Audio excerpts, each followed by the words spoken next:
Nakatanggap ng mga pambabatikos si Christian Braun sa hindi niya pagbigay ng kanyang jersey number 0 kay Russell Westbrook. Naku po, parang binastos daw ni Christian Braun ang former MVP sa hindi niya pagbigay ng jersey number 0 para suotin niya. At heto ang komento, at ganun lang daw nawala na ng maraming supporter si Christian Braun. Pero mayroon ding kumampi kay Braun. Ayon pa sa kanya, I respect it. Nagkasingsing si Christian Braun gamit yung kanyang number 0. Hindi mo basta-bastang ibibigay yon sa isang manalarong pupunta sa sali sa inyo. Hindi man all-star si Christian Braun at hindi man siya MVP katulad ni Russell Westbrook, pero nagkaroon siya ng solidong papel sa pagkampiyon ng Denver Nuggets. Noong last season, siya ay nag-average ng 7 points, 4 rebounds sa loob ng 20 minutes. Considering na siya ay coming off the bench, ang ganyang kataas na minuto ay pang starter na. Nakuha ni Braun ang respeto ni Coach Michael Malone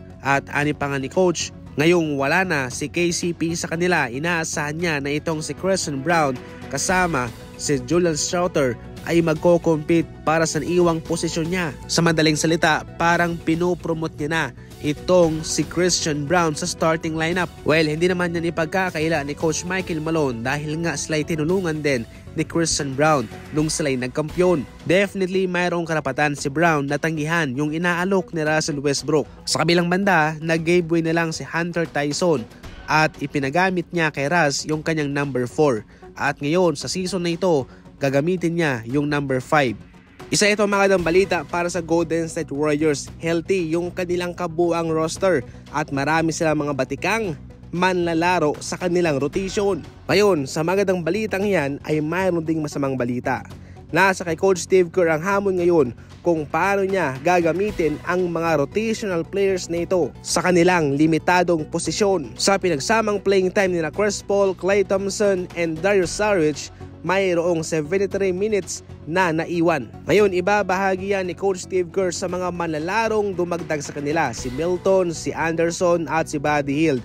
Meron pang Moses Moody, may Kuminga pa. Si Stephen Curry lamang ang mayroong pinakamataas na playing time sa kanila na lagpas 30 minutos. Si Draymond Green yung sumunod 27 minutes. Considering pa na sina Milton and Gary Payton ay nangangailangan ng mataas na playing time, considering na sila'y nasa panghuling taon na sa kanilang kontrata, gusto nilang magkaroon ng magandang impresyon para sila'y magkaroon ng magandang performance man lang kahit papano tumaas naman yung kanilang value.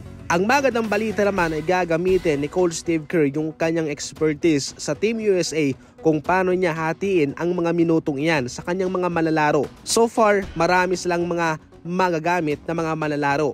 Ang problema naman ay kung paano hatiin ang mga minutong iyon. Sa ating uling balita, sa prediksyon ng ESPN, ang Boston Celtics ay magkakaroon ng back-to-back NBA champion. Yes mga idol, sa prediksyon ng ESPN, mataas yung kanilang kumpiyansang madedepensahan ng Boston Celtics yung kanilang titulo. Walang mga major na pagbabago ang Boston Celtics na ginawa sa kanilang kupunan at maganda yan dahil yan ang dapat na ginagawa ng isang championship team. Gayunpaman, maaga pa para mag-predict na itong Boston Celtics ang magkakampiyon considering na ito'y panibagong season at marami ring mga malalakas na ngayon na kupunan sa NBA.